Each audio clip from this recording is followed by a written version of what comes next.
क्या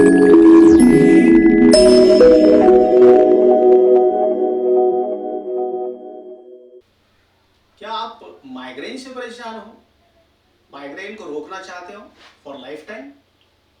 ओके, मैं अविनाश अमृतवाड़ आयुर्वेदिक चिकित्सक हूँ, नांदेड़ महाराष्ट्र से। पिछले कई सालों से काम करते समय अबाउट ब्रेन डिसऑर्डर्स कुछ चीज़ें जो ध्यान में आई है जिससे हम प्रिवेंशन के तौर पर आपके सामने रख सकते हैं, उसके लिए मैं आज आपसे मुलाकात कर रहा हूँ। तो माइग्रेन बड़ी समस्या है। जब अटैक आता है तो सर फटे जैसा दर्द होता है, या फिर चक्कर आते हैं, उजाले की तरफ देखा नहीं जाता, या फिर वोमिटिंग्स होते हैं। और ऐसे सिचुएशन में हमें कुछ समझ में नहीं आता है कि हम क्या करें। लेकिन migraine it is a symptom, it is not disease. तो फिर हम जिंदगी भर गोलियां क्यों खाते हैं? क्योंकि हमें डिसीज का पता नहीं होता है, हम सिम्टम्स के ऊपर वर्क करते हैं। इसलिए माइग्रेन को अगर रोकना चाहते हो तो डिसीज को पता होना क्यों होता है migraine. It is related to increase vascular pressure. तो वो क्यों होता है? जब भी हार्ट रेट बढ़ता है तब क्रैनियल प्रेशर बढ़ता है, और उन चीजों की वजह से एक्चुअल माइग्रेन होता है। तो वो कब हो सकता है? डीएनएस की वजह से हो सकता है, डेविएटेड नासल सेप्टम, या साइनोसाइटिस की वजह से हो सकता है, इंडाइजेशन की वजह से हो सकता है, या कॉन्स्टिपेशन की वजह से होता है, या फिर आपकी नींद नहीं हुई हो, हेवी वर्क हो चुका हो, और आपका हार्ट जो है ना वो अगर थकता है तो वो माइग्रेन क्रिएट कर सकता है।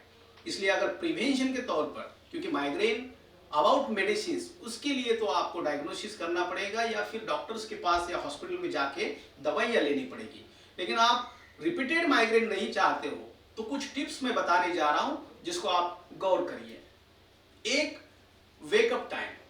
आपका जो सुबह उठने का टाइम है वो 5:30 होना चाहिए। इन सब चीज़ों की मीनिंग्स मैं आपको बताऊंगा। दूसरा, आपका जो डाइट है सुबह का वो 8:30 अराउंड होना चाहिए, और शाम का जो डाइट है वो 5:30 अराउंड होना चाहिए। ये सब चीज़ें मायने क्यों रखती हैं?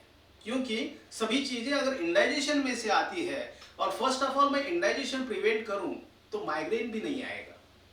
अभी गैस्ट्राइटिस होने के बाद उसका जो प्रेशर इसोफेगस माने अन्ननलिका और श्वास नलिका के ऊपर आता है, और जिसकी वजह से डीएनएस माने डेविएटेड नासल सेप्टम होने के बाद, वैस्कुलर प्रेशर बढ़ने के बाद, हाइपोक्सिया माने ऑक्सीजन कम गिरता है ब्रेन को, तब माइग्रेन होता है।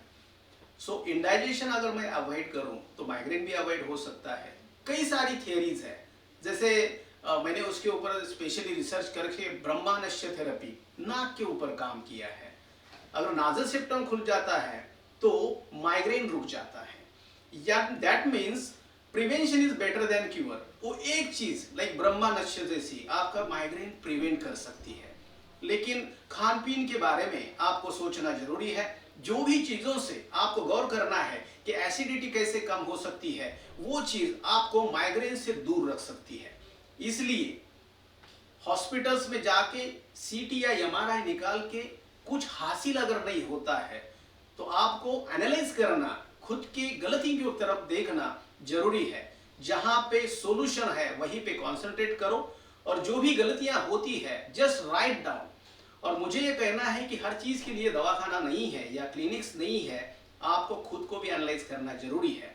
सो माइग्रेन से दूर रहने के लिए ये सब चीजें फॉलो करो। फिर भी अगर प्रॉब्लम आती है तो हमसे मुलाकात जरूर करना। Thank you.